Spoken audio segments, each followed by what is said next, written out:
दोस्तों, जब किसी क्रिमिनल को मौत की सजा दी जाती है तो उसका मरना लगभग तय ही हो जाता है। वहीं उसकी मौत की तारीख आने से पहले ही उसकी सांसें तेज होनी शुरू हो जाती हैं। पूरी जिंदगी का फ्लैशबैक उसके दिमाग में चलने लगता है। ऐसे में क्रिमिनल के दिमाग में अपने जिंदा बचने की उम्मीद को छोड़कर हर एक तरह के ख्याल आते हैं। लेकिन आपने अक्सर एक चीज सुनी होगी कि अगर किसी इंसान को फांसी देते वक्त उसकी रस्सी टूट जाए तो फिर उसे दोबारा फांसी नहीं होगी। पर ऐसा क्या कभी हुआ है? जी हाँ दोस्तों, इतिहास में एक इंसान के साथ ऐसा हुआ, और तो और एक या दो बार नहीं बल्कि तीन बार। जी हाँ, बात भले ही आपको हैरान कर रही है पर सच में ये हुआ है। जब कभी कोई एक नहीं बल्कि 3 बार फांसी की सजा देने पर भी नहीं मरे तो ये वाकई में अपने आप में हैरान करने वाली बात होती है। और जॉन ली नाम के शख्स के साथ ऐसा ही हुआ। पर ये हुआ कैसे? कैसे एक इंसान 1 या 2 बार नहीं बल्कि 3 बार मौत को चकमा दे सकता है? अगर आपको भी ये जानना है तो हमारी इस वीडियो को अंत तक देखते रहना।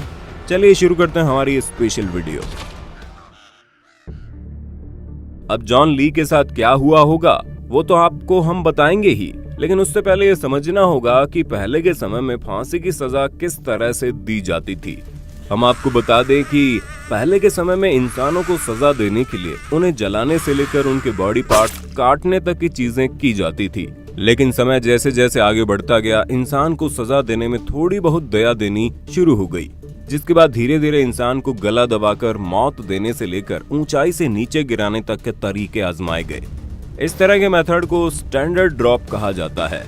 और इसी तरह के कई सारे तरीके आजमाने के बाद 1872 में मौत की सजा देने के लिए एक नया तरीका इजाद किया गया, जिसमें दोषी को रस्सी से लटकाकर एक दरवाजे के ऊपर खड़ा कर देना होता है, और जैसे ही नीचे मौजूद वो दरवाजा खुलेगा वो सीधा शख्स लटक जाएगा, जिसकी वजह से गला दबने के कारण उसकी मौत हो जाएगी।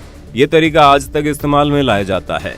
हमारे देश भारत में अगर किसी को कानूनी तौर पर सजाए मौत देनी होती है तो इसी तरीके का इस्तेमाल करके लोगों को मौत दी जाती है। अब ये तो हो गई फांसी की बात। अब आते हैं जॉन ली पर। दोस्तों, 15 नवंबर 1884 को इंग्लैंड के एक छोटे से गांव में जॉन को एक महिला के कत्ल के जुर्म में गिरफ्तार कर लिया जाता है। हालांकि जॉन ली शुरू से खुद को बेकसूर बता रहे थे, लेकिन उनके पास से कुछ ऐसे सबूत मिले थे जिससे साबित हो रहा था कि कत्ल उन्होंने ही किया है।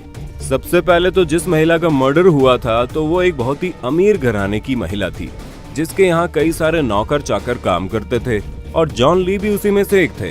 हालांकि बाद में जॉन ने वहाँ से नौकरी छोड़ दी और नेवी ज्वाइन कर ली, लेकिन चोरी के इल्जाम में अरेस्ट होने के बाद इन्हें वहाँ से निकाल दिया गया। और फिर जब जॉन जेल से छूटकर वापस आए तो उन्होंने फिर से उसी महिला के यहाँ काम करना शुरू कर दिया, जिसके यहाँ वो पहले काम किया करते थे। जॉन को अपने यहाँ वापस से काम पर रख लेना ही उस महिला की जिंदगी की सबसे बड़ी गलती थी, क्योंकि एक दिन अचानक उस महिला की मृत्यु हो गई, जिसके बाद मौकाए वारदात पर कोई और नहीं सिर्फ जॉन ली ही पाए गए, जिसकी वजह से उन्हें अरेस्ट भी कर लिया गया। जब उन्हें पुलिस स्टेशन में इन्वेस्टिगेशन के लिए ले जाया गया तो उनके हाथों में कट मिला, जो उनके मुजरिम होने का साफ सबूत दे रहा था। एक तरफ पुलिस को इन्हें छोड़ बाकी किसी के खिलाफ कोई सबूत नहीं मिला था, तो वहीं दूसरी तरफ जॉन बार बार अपनी बेगुनाही के बारे में बात कर रहे थे। लेकिन अब जाहिर सी बात है, इनके अलावा मौकाए वारदात पर कोई नहीं था, और तो और इनके हाथों में लगे कट के निशान भी इसी तरफ इशारा कर रहे थे कि दाल में कुछ काला है। ब्रिटिश पुलिस ने अपना ज्यादा दिमाग और समय न लगाते हुए जॉन को ही गुनाहगार समझ कोर्ट में केस शुरू कर दिया, जहाँ पर कोर्ट ने भी इन्हें मुजरिम माना और जॉन ली को मौत की सजा सुना दी।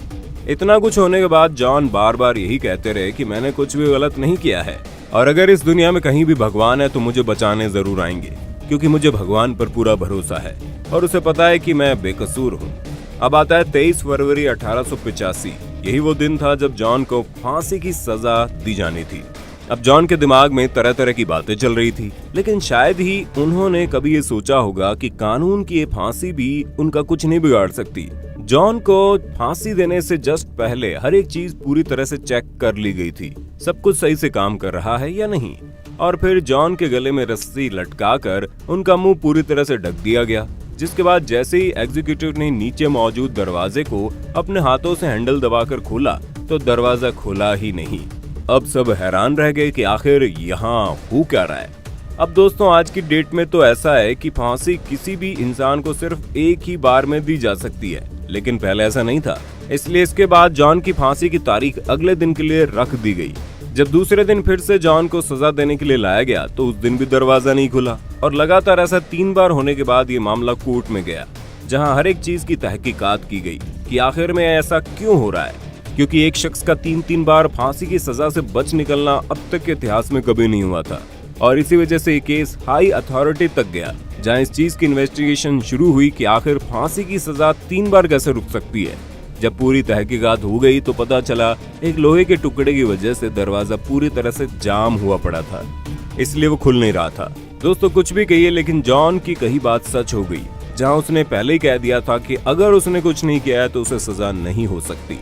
शायद इसी वजह से जब कोर्ट को ये पता चला कि जॉन एक नहीं बल्कि 3 बार फांसी की सजा से बच गए हैं, तो जज ने इस बात को पूरी तरह से समझा कि जब जब जॉन को सजा के लिए ले जाया गया होगा तब वो हर बार हर पल मरा होगा, ये सोचकर ही कि अभी मेरी मौत हो जाएगी और इनकी सजा के लिए इतना ही बहुत है। जज ने सोचा जिस शख्स ने 3 बार मौत को मात दे दी उसे छोड़ देना ही सही फैसला है। इसी वजह से जॉन ली को छोड़ दिया गया। लेकिन जेल से छूटने के बाद जॉन गए कहां, इसके बारे में किसी को कुछ नहीं पता। कई लोगों का कहना है कि जॉन अपनी फैमिली को छोड़कर लंदन शिफ्ट हो गए थे। वहीं कुछ लोग ये भी कहते हैं कि इन्होंने इंग्लैंड को ही छोड़ दिया, जिसके बाद 1945 में इनकी मौत की खबर आई और मौत को चकमा देने वाले जॉन ली, जिन्हें 3 बार कानून की सजा भी नहीं मार पाई, उनका अंत 80 साल की उम्र में हो गया। दोस्तों ये थे एक ऐसे शख्स की कहानी जिसने वाकई इतिहास के पन्नों में अपना नाम दर्ज करवा दिया। हाँ, ये बात भले ही ब्रिटिश अथॉरिटी के लिए शर्मनाक थी कि एक ही शख्स 3 बार फांसी की सजा से बच निकला, लेकिन अगर देखा जाए तो ये कहानी हमें बताती है कि जब तक आपकी मौत न लिखी हो तब तक आपको कोई मार नहीं सकता, फिर चाहे वो कानून ही क्यों ना हो। आपको क्या लगता है, क्या जॉन सच में बेकसूर थे इसलिए बच गए, या फिर ये सिर्फ एक महज इत्तेफाक था? हमें कमेंट में बताइए। अगर आज का वीडियो पसंद आया है तो इसे लाइक करने के साथ साथ अपने दोस्तों और रिश्तेदारों के साथ शेयर कर देना। फिलहाल के लिए बस इतना ही, अभी के लिए दीजिए हमें इजाजत। आपसे मुलाकात होगी अगले वीडियो में। शुक्रिया।